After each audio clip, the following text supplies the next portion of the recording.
امروز میخوایم با همدیگه کیک مالاگای ترکی بسیار خوشمزه و خیلی عالی درست کنیم. تا آخر این ویدیو همراه من باشین. برای شروع تخم مرغ‌های به دمای محیط رسیده رو داخل ظرفمون میشکنیم. حالا بهش شکر و وانیل رو اضافه میکنیم و با همزن شروع به مخلوط کردن میکنیم. حدود 5 دقیقه به این کار ادامه میدیم تا مخلوطمون حجیم و سفید رنگ بشه. موقع مخلوط کردن حتما دقت کنین که ظرف رو دورگیری کنین تا همه موادمون یکسان با همدیگه مخلوط بشه. حالا بهش آب گرم و روغن مایع رو اضافه میکنیم. در حد 30 ثانیه با همدیگه مخلوطشون میکنیم. بعد آرد الک شده رو توی 2 مرحله به مواد کیکمون اضافه میکنیم و هر بار قشنگ با همدیگه مخلوطشون میکنیم تا یک دست بشه. اینجا بیکینگ پودر رو هم اضافه میکنیم. موقع آماده کردن خمیر کیک حتما فر یا تنور رو هم از قبل روشن میکنیم تا خوب گرم بشه. مواد کیکمون باید یه همچین غلظتی داشته باشه. کف قالب 20 سانتی کاغذ میذاریم و کمی با روغن چرب میکنیم. مواد کیکمون رو میریزیم و بعد داخل فر که از قبل گرم کردیم دمای 160 درجه میذاریم که 40 دقیقه بپزه و طلایی بشه. بسته به فرهای مختلف ممکنه که مدت زمان پختم متفاوت باشه. کیکمون که پخت میذاریم کمی خنک بشه. بعد به کمک چاقو دورگیری میکنیم و از قالب جدا میکنیم. کاغذش رو هم بر میداریم. حالا دور کیکمون رو رینگ یا تلق میذاریم و خوب محکم میکنیم تا باز نشه. به کمک یه سیخ چوبی روی کیک رو سوراخ میکنیم و بعد با شیر سرد روی کیک رو مرطوب میکنیم.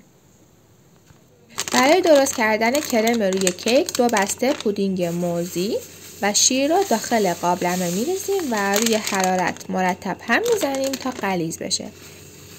این مقدار پودینگ برای روی کیک زیاد میشه. من کلاً 1.5 بسته رو استفاده کردم. اگه شما دوست ندارین که کرم روی کیکتون زیاد باشه میتونین از نصف این مواد استفاده کنین. میتونین از پودینگ با طعم‌های مختلف هم استفاده کنین. حتما لازم نیست که موزی باشه.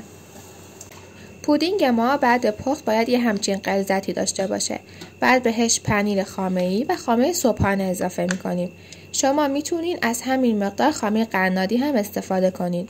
خوب با هم دیگه مخلوطشون میکنیم تا یک دست بشه و یه بافت لطیف و ابریشمی داشته باشه. بعد که قشنگ با همدیگه مخلوط و یک دست شدن 1/3 از این دسرمون رو جدا میکنیم و بهش شکلات اضافه میکنیم. حالا میتونین از شکلات شیری یا تلخ بسته به سلیقه خودتون استفاده کنین. خب با همدیگه مخلوطشون میکنیم تا به این حالت یک دست بشه. حالا دسر موزی رو روی کیکمون میریزیم و خوب صاف میکنیم. ویدیوی قبلی یک کیک موزی کاراملی بسیار خوشمزه بود که اون از این قسمت بالا میتونین ببینین. حالا روی کیکمون موز حلقه حلقه شده میچینیم و بعد اون قسمت شکلاتی رو داخل قیف میریزیم و روی کیکمون اضافه میکنیم.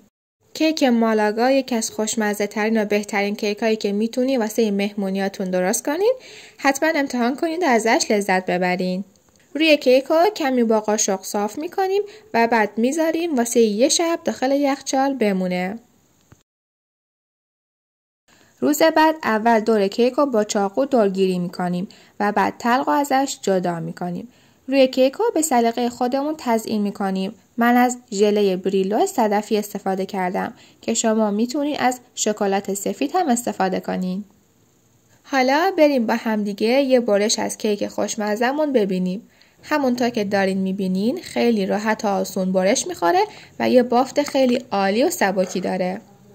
اینم از کیک مالاگا ترکی بسیار خوشمزه و عالی ما. امیدوارم که دوست داشته باشین و لذت برده باشین. مرسی که تا آخر این ویدیو همراه من بودین.